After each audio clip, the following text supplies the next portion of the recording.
Meil on ainus saal, spordihall, mis tegelikult kannatab tiitlivõistluste korraldamist, on Unibet Arena.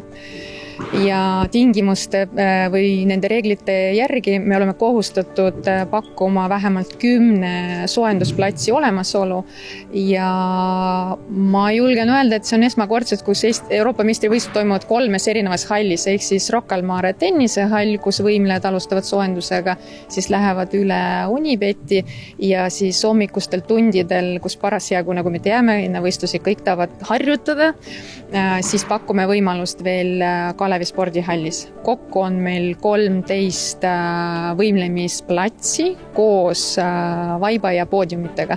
Iluvõimlemine kombineerib nii balleti elemente, võimlemistantsu, aga ka erinevate vahendite oskuslikku käsitsemist. Iluvõimlemiskohtunik Evelyn Daniel annab nüüd nõu, mida pealtvaatajad peaksid eelkõige jälgima, et spordiala paremini mõista. Kui vahend kukub maha, sellest saavad kõik aru, et see on tõesti iluvõimlemises kõige suurem viga, mida saab teha. Seal on ka omad iseärasused, kui kaugele see vahend kukub, eks ju, et kui kukub sinna jalgade juurde, siis on punkte võetakse natuke vähem maha. Kui pisut kaugemale, siis on oi.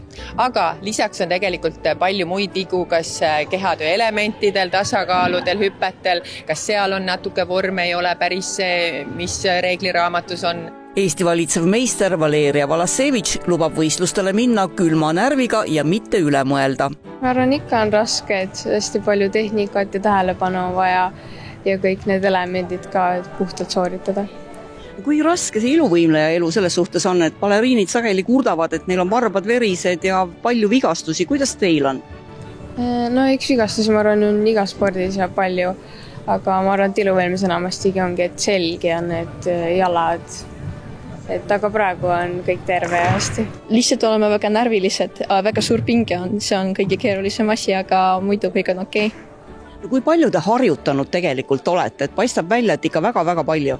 Ja terve aasta jooksul oleme teinud väga palju trenni ja eelmisel nädalal meil lõppes 2-nädalane intensiivne treeninglaager, meil oli 2 trenni päevas, kokku oli 7-8 tundi ja tänaseks on lõppenud ja praegu meil on 1 trenn päevas, mis kestab 4-5 tundi. No kunagi ma tahtsin saada baleriiniks, aga selleks ma ei saanud. Praegu on õhkõrn võimalus, et äkki ma suudan ühe elemendi iluvõimlemises korralikult ära teha. Aga muidugi paari sekundi pärast te näete, kuidas ma ennast lolliks teen. Nii, millest me alustame, Margot? Ärme päris elementidest alustame vahenditööst. See on selline esimene asi. Alustame siksakiga. Nii.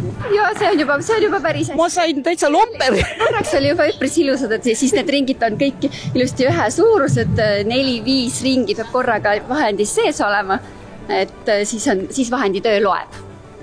Aga sul on väga hästi. Ma ütleks, et spiraal tuli isegi paremini välja kui siksak. Iluvõimlemise Euroopa meistrivõistlused toimuvad 4.–8. juunini Tallinnas Unibet Arenal.